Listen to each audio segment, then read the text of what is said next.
Hi, hello. I'm Marina, that one girl that likes to talk a lot about houseplants, and welcome to Millennial Planter.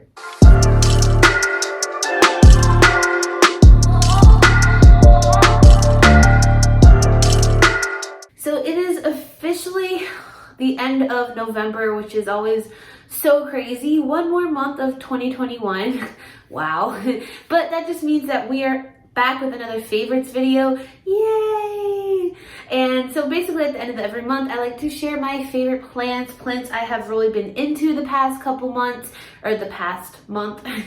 And I know I say this every time, but I have some really exciting ones, mainly because I kind of am giving you a sneak peek at import haul that I just recently have. So I'm sharing 2 plants from one of my most recent imports, and I'm so excited to bring those to you because wow, they are so freaking beautiful. But also keep your eyes out for that video because it's an exciting one. But today we do have 6 plants that we're going to share, and then as always a Planty product that will probably make your life a little bit easier. So without too much talking, let's get into the video. Okay, so many exciting things have happened this month, and that just pretty much just brings me to my first plant, which is probably one of the most exciting things. It is Hoya Fu, and I think I might have shared this plant before in a favorites video, but it definitely did not have this bloom. Oh my god. Okay, so let's just take a close-up at it.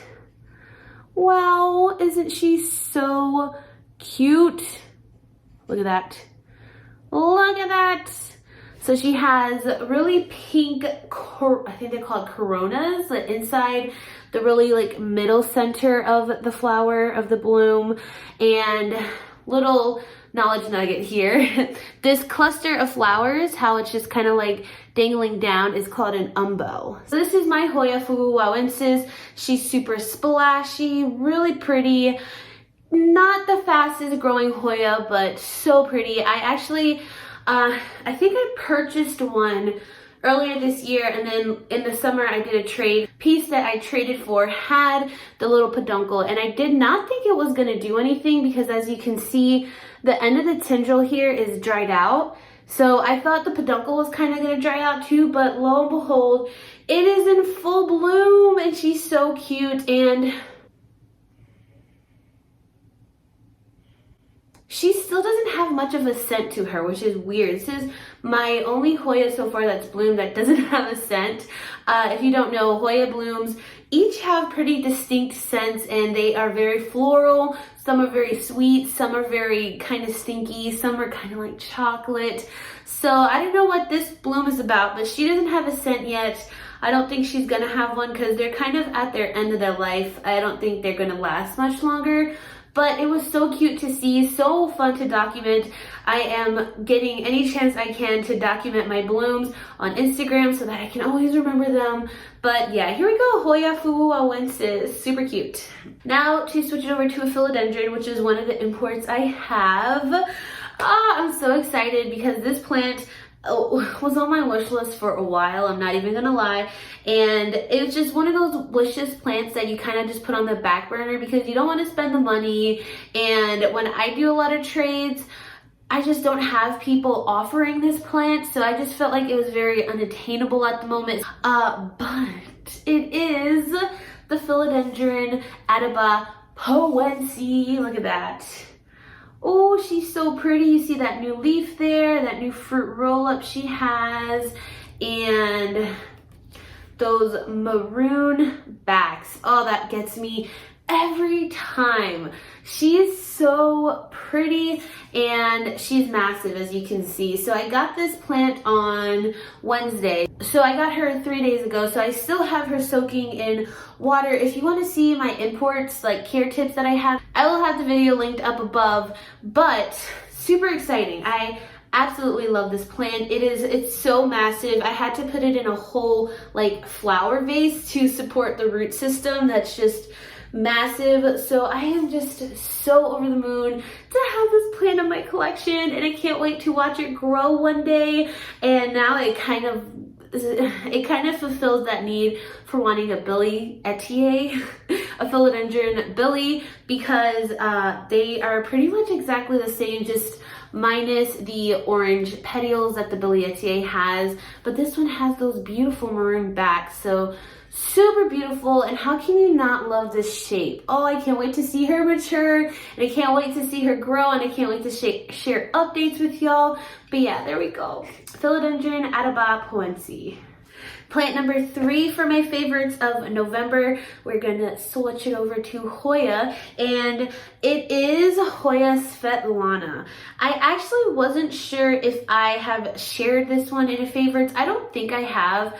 I feel like I don't talk about this Hoya a lot, but she just finished recently putting out this leaf, and it's just finished growing and hardening off, and I am just so over the moon with that new growth. She is, once again, like my Philodendron, one of my slowest growing Hoyas. So to see that leaf finally grow is so exciting. I've had Svetlana for, I want to say, over a year now. She was a 1-leaf cutting I got from a friend, and as you can see, she hasn't done much. But I am getting a grow tent soon, so maybe if I put her in a more humid environment, I will be able to grow her faster, because I am really eager to share this plant with people. It is not really a very common Hoya, and I love being able to share plants that other people want and that aren't really common, just, you know, to help people knock plants off of their wish list. So I can't wait to just grow this and share it. But Hoya Svetlana, she's super cute. She reminds me of Hoya Dakii and a Hoya Fungii cross. But I love her so much. Her leaves are super hard, like very, very stiff. It's one of the waxier Hoyas that I've had, and then just that pattern. And this one isn't super splashy, but we'll see what happens. Some people think splashiness has to do with light. Other people think it has to do with genetics. I'm not really sure where I stand on that debate. Still trying to figure it out, but I'm excited to see what she does. I do hope she does get a little bit more splashiness to her, but either way, you're so beautiful. Yes, you are. My neighbors are so loud. On to the next philodendron on this list, and it was another recently imported plant. It is Philodendron Splendid. Oh my, I can't get over this plant. This is probably my new top favorite plant. So if you didn't know, Philodendron Splendid is a cross between Philodendron verrucosum and Philodendron melanochrysum. I cannot grow melanochrysum that well. They do require very high humidity, and I just am not about that life. Verrucosum I do grow very well, so hopefully this takes after its verrucosum parentage and grows really well for me. But look at how massive these leaves are, and y'all, when I say these leaves are soft, these are the softest leaves I've ever felt. Softer than any anthurium, softer than any velvety philodendron I've ever felt. They are just, it's like velvet on steroids. I don't know how else to explain that. But I can't get over how big these leaves are. You can see the veins in them, similar to a verrucosum. It's just so beautiful. So I do have a baby one of these. I have 2 babies that I ended up like saving from root rot, and I had to cut it up, and both ends propagated, and it's still one of my top favorite plants. But to see it in this form and to see it this big, wow. A true stunner, a true beauty. She has 3 leaves and a new one coming in, and she has 3 nodes. I'm so happy. I'm so happy. And I just realized she has some little aerial roots growing in. So I feel like she's acclimating to my house really well, which is exciting, because when it comes to imported plants, I've had mainly good experiences, but that one bad experience has scarred me. And I feel like all of my imports are just going to take a dive and all just die on me out of nowhere. So for the next month, I'm going to be babying these plants and checking on them every day and just constantly worrying about them. But I think she's going to be happy. But yeah, Philodendron Splendid. Now, this next plant is one that I never thought that I would have in a favorites video, just because I have a history of killing them. And by history, I mean I've killed 4 of these plants already. But not this one, and it is the variegated string of pearls. So yes, I have killed 4 regular string of pearls. Well, technically 3. The 4th one might be on its way out. It hasn't decided if it wants to live or die. But somehow I have managed to keep the variegated one alive, and I'm not really sure how. I feel like the care for them, like the way that I care for them, is very similar, which is I kind of just wait for the pearls to shrivel up, and then I water it thoroughly, and I keep it under a grow light, like pretty much right under the grow light. You can even see there's some pinks in there from its sun stressing. But take care of them the exact same way, and somehow the pearls on my green string of pearls is just, they don't want to unshrivel no matter what I do. And I've tried taking care of these guys so many different ways. I've tried neglect, I've tried keeping them a little bit on the moist side, I've tried very high direct light. I mean, I feel like I've tried it all and I just can't get the hang of them. So I guess once this one is gone, I'm not gonna like try again, as beautiful as they are, but I'm really hoping that these keep doing well for me, because these are just so cute, and clearly I love the look of pearls, of string of pearls. So if I can hold on to this one, and if it can stay alive for me, maybe, you know, I can pat myself on the back and feel like I'm doing something right. And I really love this little planter that I got it in. This little dog planter. Oh, it's just so cute. Just a cute little combo. Ooh. But yeah, there we go. Variegated string of pearls. Let me know in the comments, do you kill string of pearls as often as I kill them? Because it's a little embarrassing. Now the last and final plant on this list is probably my top favorite Hoya. Quite easily my top favorite Hoya, really. So much so that I bought this plant twice so that I could have a lush full pot of it, because I just needed more of this plant in my life, and it is Hoya Linearis. And can you blame me? So first of all, like, how freaking cute are these little baby leaves? They're so cute. They're unlike any Hoya. They kind of look like lima beans, and the best part is that they're so soft. So when I first heard about Linearis, like, when you look at them, you don't really notice them, but when you touch them, nobody ever talks about the touch and the feel. They feel like velvet, and I mean, not quite as soft as my Splendid that I showed a few plants ago, but they are just so soft and fuzzy, and Hoyas just don't feel like this at all. So it is just, it's such a pretty plant. It's such an easy grower. Now I will say that these guys do like a lot of water. So if you are kind of struggling with your Hoya Linearis, give it some more water, because they're thirsty witches. No, seriously though, they do like a lot of water, which is weird because they do have thick leaves, so you would think that they don't like a lot of water. But yeah, that's just been my experience. I also, once again, absolutely love the pot that I have it in. This is a handmade planter. I will leave her links in my description box below if you want to check out these planters, but they're super cute. I love handmade planters, and having my favorite plant in a handmade planter just makes it that much more special. But she's just so cute, and it's so cute how they have these little, I like to call them ears. I don't really know what they're called, but when the new vines first start out, they kind of look crazy, and yeah, it's just so cute. So Hoya Linearis definitely will probably always be a forever favorite.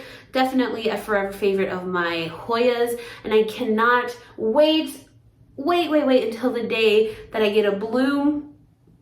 Actually, yeah, no peduncles on her, but I know Hoya Linearis do like to be really long and established and kind of mature before they bloom. But one day I will get blooms from her, and I will just be in heaven. I just want to smell the bloom. I want to see the bloom. They look so cute. And to see little umbels on these long strings, that'll be so magical. But yeah, so Hoya Linearis, definitely highly recommend if you like plants like this. And now onto the plant accessory that I think you need in your life. This is a planting tarp. I know I have seen these blow up recently. I actually got this one from a girl named Phoebe. She's Welcome to the Jungle Home on Instagram. As always, I will leave her links down below if you want to check out this planting tarp. But she makes them, but pretty much nowadays you can find them anywhere. If I could find them on Amazon, I'll leave the Amazon link down below also. But a lot of people are making them on Instagram. A lot of people are selling them. A lot of plant shops have them now. And they come in all different styles. I know Phoebe always has it to where she changes the colors of these little buttons so you can get different colors on them. But it's super simple. Like, it's just a tarp that you use to plant and pot up your plants. It makes cleanup so easy, and I kind of regret not getting these sooner. I use my planting tarp all the time, like to the point where I now have dust on my leggings because there's so much like dirt on here. And then cleanup's so easy. All you do is like, you just throw it away in the trash or the compost or whatever, and then you could just wash it off with the hose or in the sink, and there's no mess. It's truly a game changer. And then it just rolls up into a little circle, so it saves space. It takes up virtually no space. So really handy. Really, I recommend checking them out. Get one from Phoebe if you can. You know, shop small or find somebody on Instagram and buy one off of them. 'Tis the season to buy stuff from your homies that sell stuff, you know? 'Tis the season to shop small, I guess is what I should say. But yeah, a planting tarp, really easy, really pretty affordable, and super handy. I hope you all have enjoyed my November's favorites, and as always, please let me know what has been your favorite plants of the past month. Let's get a conversation going in the comments. I love hearing from you all, and I love hearing what plants you have been into lately. And then also check me out on Instagram and TikTok if you haven't yet. I post pretty much daily on both apps. So if you want more planty content from me, then you know where to go. With all that being said, I hope you all are staying safe, sane, happy, and healthy, and I will see you all in my next video. Bye!